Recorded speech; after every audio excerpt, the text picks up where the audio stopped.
Hello दोस्तों, उम्मीद करता हूँ कि आप सब ठीक होंगे। चलो शुरू करते हैं हम हमारी आज की कहानी जिसका शीर्षक है जीवन में भागदौड़ किस लिए। एक निर्धन विद्वान व्यक्ति चलते चलते पड़ोसी राज्य में पहुंचा।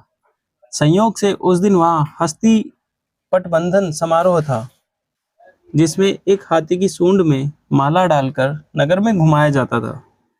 वह जिसके गले में माला डाल देता था उसे 5 वर्ष के लिए वहां का राजा बना दिया जाता था। वह व्यक्ति भी समारोह देखने लगा। हाथी ने उसके ही गले में माला डाल दी। सभी ने जय जयकार करते हुए उसे 5 वर्ष के लिए वहां का राजा घोषित कर दिया। राजपुरोहित ने उसका राज तिलक किया और वहां के नियम बताते हुए कहा कि आपको केवल 5 वर्ष के लिए राजा बनाया जा रहा है। 5 वर्ष पूर्ण होते ही आपको मगरमच्छ व घड़ियाल से युक्त नदी में छोड़ दिया जाएगा। यदि आप में ताकत होगी तो आप उनका मुकाबला करके नदी के पार वाले गांव में पहुंच सकते हो। आपको वापस इस नगर में नहीं आने दिया जाएगा। वह निर्धन विद्वान व्यक्ति पहले तो सिहर गया, पर उसने सोचा कि अभी तो 5 वर्ष का समय है, कोई न कोई उपाय तो निकल ही जाएगा।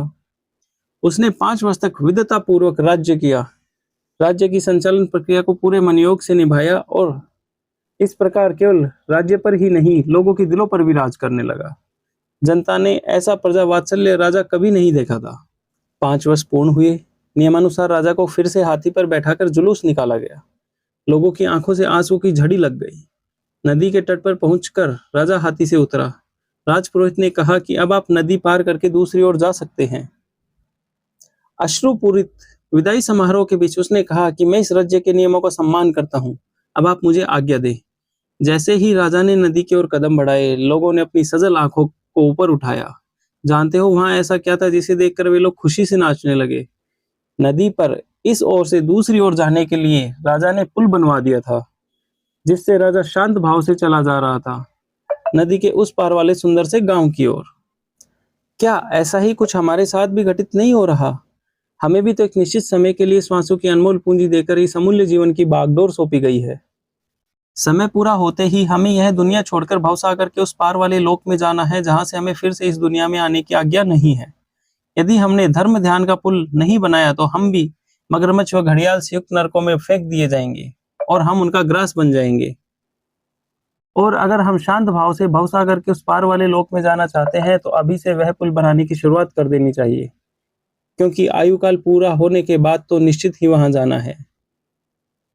3 पहर तो बीत गई, बस एक पहर ही बाकी है। जीवन हाथों से फिसल गया, बस खाली मुट्ठी बाकी है। सब कुछ पाया इस जीवन में, फिर भी इच्छाएं बाकी हैं। दुनिया से हमने क्या पाया, यह लेखा जोखा बहुत हुआ। इस जग ने हमसे क्या पाया, बस ये गणनाएं बाकी हैं। इस भाग दौड़ की दुनिया में हमको एक पल का होश नहीं। वैसे तो जीवन सुख में है, पर फिर भी क्यों संतोष नहीं। क्या यूं ही जीवन बीतेगा, क्या यूं ही सांसें बंद होंगी। औरों की पीड़ा देखकर कब अपनी आंखें नम होंगी।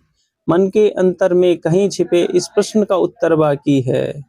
मेरी खुशियां, मेरे सपने, मेरे बच्चे, मेरे अपने, यह करते करते शाम हुई।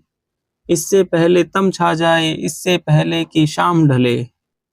कुछ दूर पराई बस्ती में एक दीप जलाना बाकी है। 3 पहर तो बीत गए, बस एक पहर ही बाकी है। जीवन हाथों से फिसल गया, बस खाली मुट्ठी बाकी है। जीवन की सारी दौड़ केवल आवश्यकता से अधिक के लिए है। अतिरिक्त पैसा, अतिरिक्त पहचान, अतिरिक्त प्रसिद्धि, अतिरिक्त प्रतिष्ठा, अगर यह अतिरिक्त पाने की लालसा न हो तो जीवन एकदम सरल है।